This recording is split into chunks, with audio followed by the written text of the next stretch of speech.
Good morning, everybody. This is Steph at the Cantina. Please remember, tip the Wookiee bartenders 20% or more. No droids, no bounty hunters, no Raylos, no Ray Nobodies, no Black Pill Blobs, no Ahsoka, Mandalorian, or Kenobi haters allowed. If there's something negative to talk about, we'll talk about it, but we'll put it in context.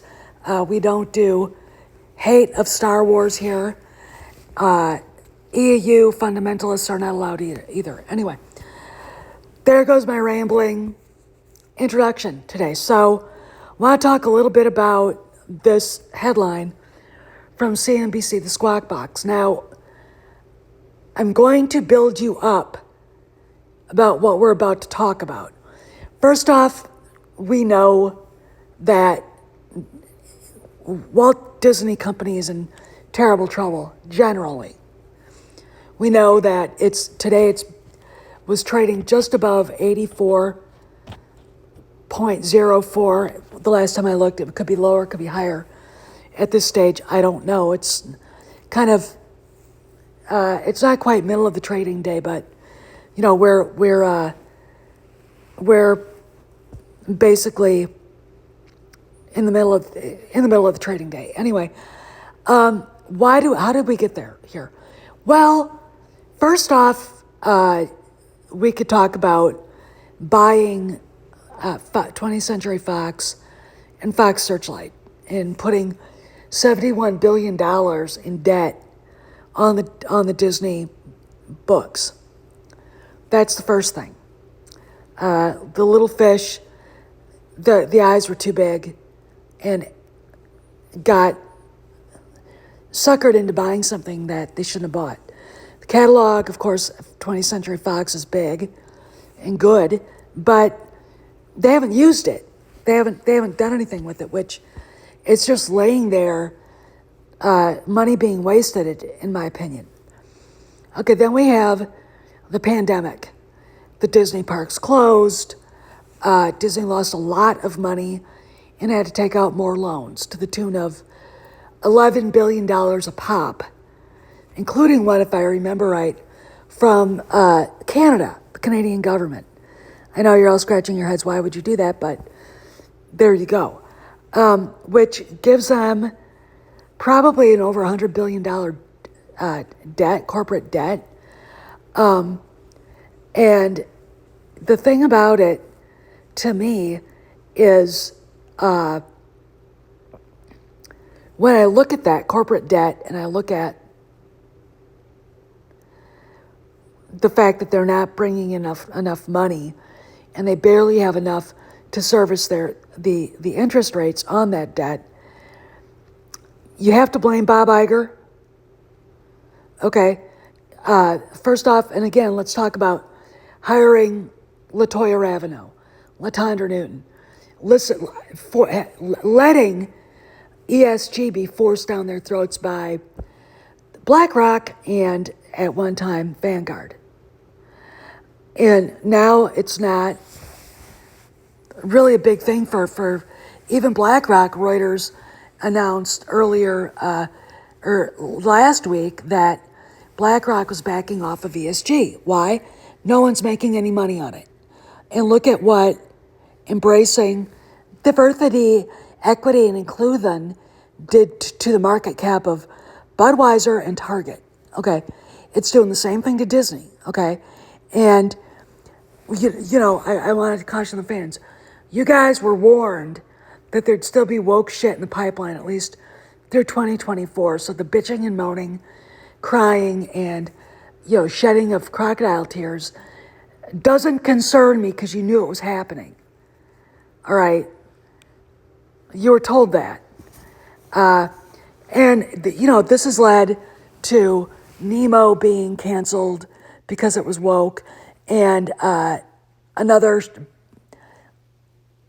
show being canceled before they were ever seen. Okay. Not just canceled, shelved. Like Batgirl was never to ever be seen by the public.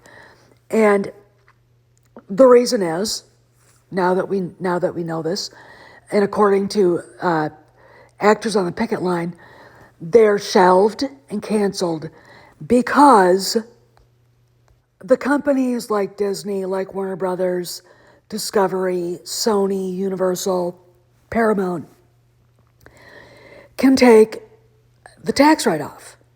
Okay, that's why they do it, and the other reason why they do it is because that content is unwatchable. Okay, Nemo was a race baiting, disgusting representation of 20,000 Leagues Under the Sea. Okay, and don't be surprised if you see Iger either reshoots for Snow White or shelve that too. Okay, why? Because it's woke trash. Snow Brown and the Seven Snowflakes, or Off-White and the Yellow Snowflakes. Okay, that's what it is. I mean, it's a turd. We all know it's a turd, and we really haven't seen any video of it. Okay, that's why they do it. They get tax write-offs. They know it's bad. They know no one's going to watch it. They know they're going to take it in the shorts if they release it. The Little Mermaid,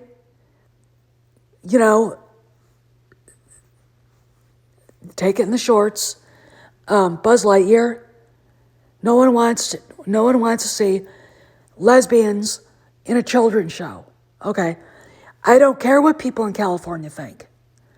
All right, LA is not even the rest of California. Okay, and there are people in LA, Latino community, the black community, hell, the white community that don't want their kids to see that shit. Okay, now they might be in the minority, but they're pretty powerful because they're not watching these shows. All right, I mean, there's a reason why Willow, after the first season, got canceled, and then that content was taken off. They make more money if it's not on Disney streaming. Okay, bottom line. I wouldn't doubt we end up seeing Andor being pulled because after the second season, or even canceled, because the ratings for Andor were the lowest of any ratings for Star Wars streaming show. Now, I want to talk about how this could affect Lucasfilm, but I'll do that later in this video because we've got, I want to talk a little bit about what CNBC said. I've got the article. It's strangely from Inside the Magic, which is a fan website, but they actually finally put some actual legit news on it, which is on the website, which is fantastic. And it pertains to breaking up and selling assets to save the company. Okay, it's been obvious to me, Kamran, and other people, Mexican Iron Man, for a while, that Disney has to do something.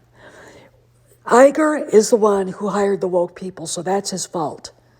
Okay, with Lucasfilm and allowing Kennedy to do whatever she wanted and not really going, you can't do that, and basically being unable and unwilling to stop her interfering with the Book of Boba Fett. Okay, that was the most obvious, egregious place that she interfered with.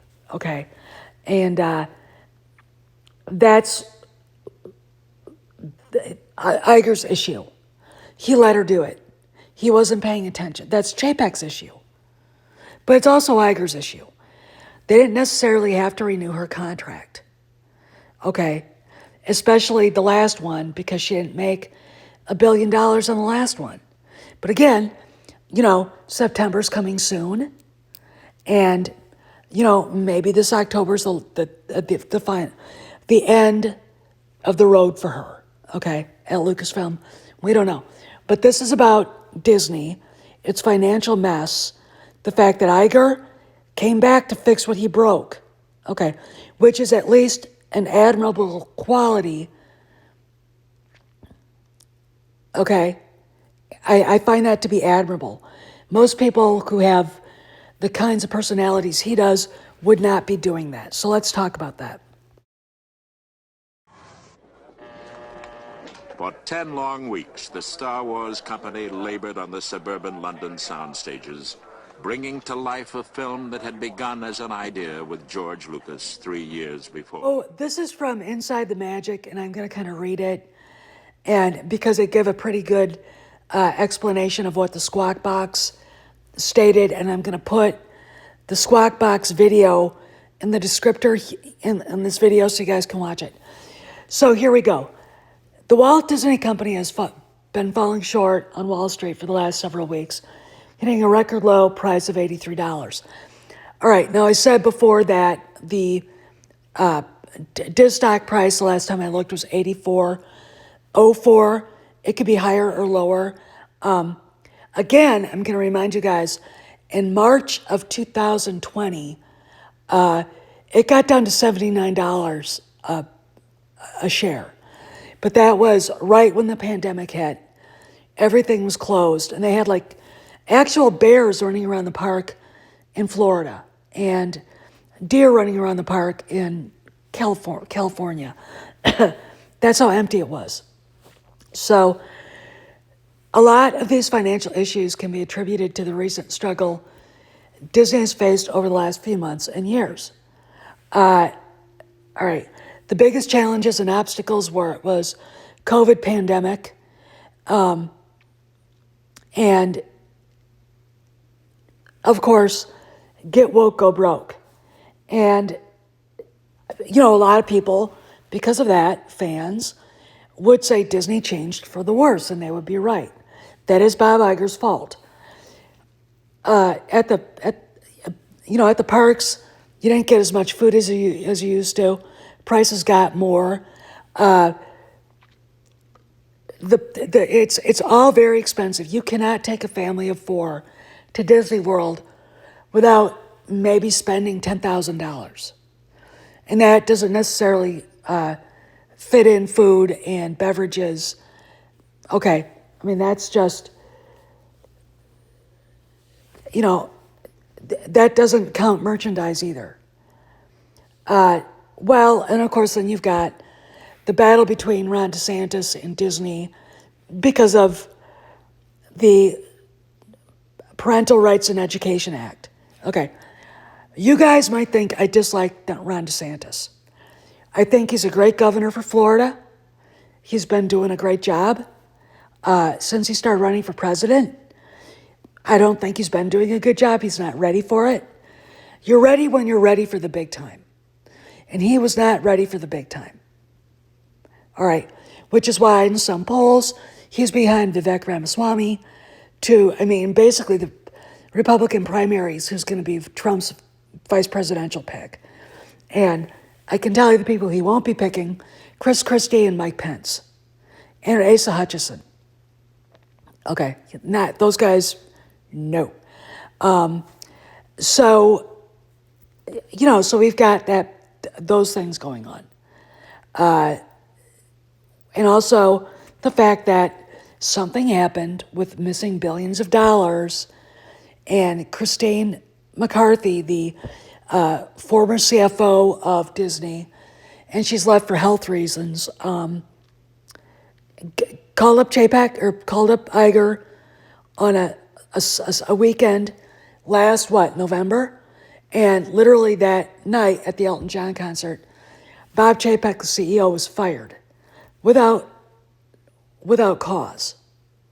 Okay, there's absolutely no reason to fire Bob Chapek. He had not been shepherding the company badly. In fact, under his watch, Disney seemed to be better off as far as stock price. It was in the triple digits, like the low 115s, 120s, around there. It's lost over, I would say, it's lost a good percentage amount since he's been gone. So, but for some reason, Wall Street liked Iger better. So let's talk. The Walt Disney Company with varying degree. All right. Many financial analysts have chimed in as to what they predict will happen at the Walt Disney Company with varying degrees of success. CNBC's Squawk Box, Rosenblatt Securities senior analyst Barton Crockett was asked, God, that's a financial analyst. Barton Crockett. That is a financial analyst name. You can't fool me with saying that Barton Crockett is not a financial guy when he definitely is. Anyway, so Barton Crockett, Rosenblatt Securities senior financial analyst, said on Squawk Box, in my mind, the right structure is a breakup. The right structure is a theme park anchored equity. TV networks moved off into a structure where perhaps private equity that traffics in challenged assets, cash flow challenged assets at low multiples would be interested, and a content library that's exceptionally valuable and could be of great use to any number of tech platforms. The co-anchor of Squawk Box, Andrew Ross Sorkin, asked how it would be impossible to have a Disney park without Mickey Mouse. To which Crockett suggested, I'm not saying that you lose Mickey in the Disney parks at all. I think it's really not complicated to set up the licensing deals in perpetuity as a part of the separation. As we said, the Walt Disney Company is currently entangled in vicious legal and political battle with Ron DeSantis, the governor of Florida, and the countersuit by the government of Florida. Disney Paris Resort is facing several issues as well, with the cast members going on strike earlier this summer, causing multiple operational issues for the parks. Disneyland Paris was forced to offer refunds to guests, including the blocking off of the Sleeping Beauty Castle, closing down rides, etc. Universal is looking to dethrone Disney as the king of theme parks soon, with Epic Universe set to open in Orlando sometimes in 2025. This massive expansion will act as Universal's Orlando's third theme park and will host some truly incredible new rides and attractions themed to some of the most recognizable brands on Earth. Harry Potter, Super Nintendo World, blah, blah, blah, blah, blah, blah. So what's going on here? Well, I want to add before I go that we've talked about, again, the fact that the Walt Disney Company is going to have to do something about making money off of assets, which is why there's rumors of ESPN being for sale. There's rumors of even, Iger thinking about selling off Hulu and somebody else taking up the debt for Hulu. And that would actually make sense to me. If they're going to sell off things,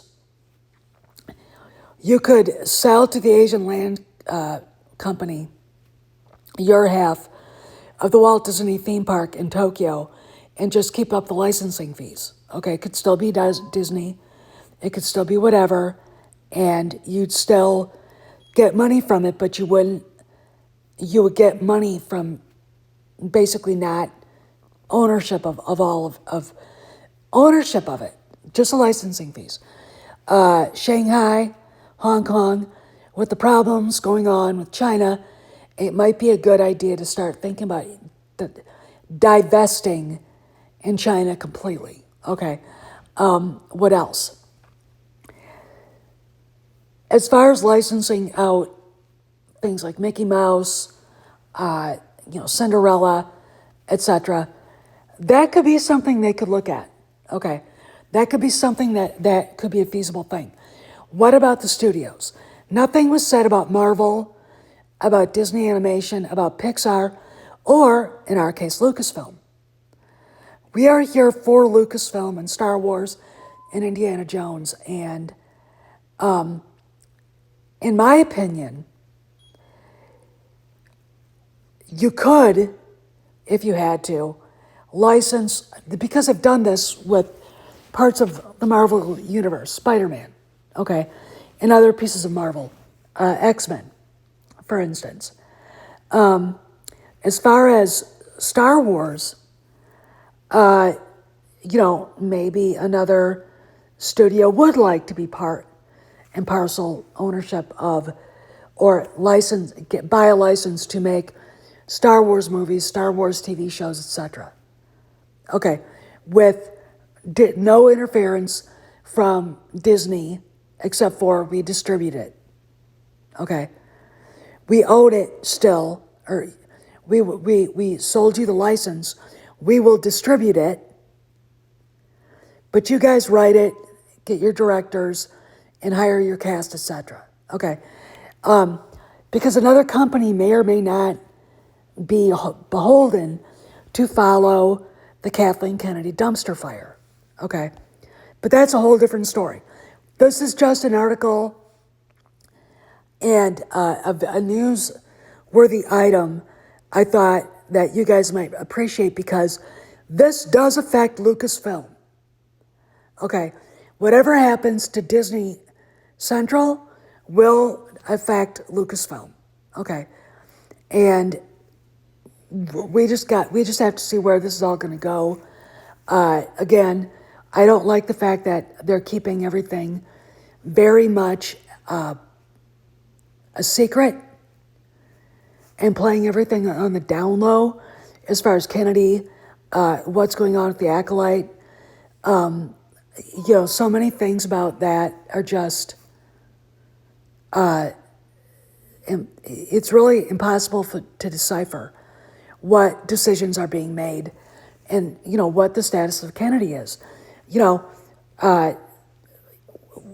one of the horsemen, says, I wish we could rehire her again so we could fire her again. That's a rumor. I think it's a pretty good rumor considering she's selling her house and her last known whereabouts was New York and Sag Harbor. But again, you don't know.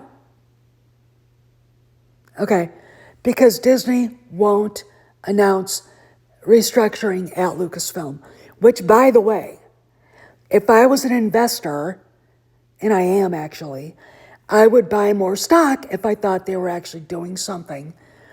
If they put it out in the news and not in the rumor mill, that they had actually started removing the woke trash out of Lucasfilm. Okay, and I really think they should have made some sort of announcement before Ahsoka. This is Steph, signing out. See you around the galaxy.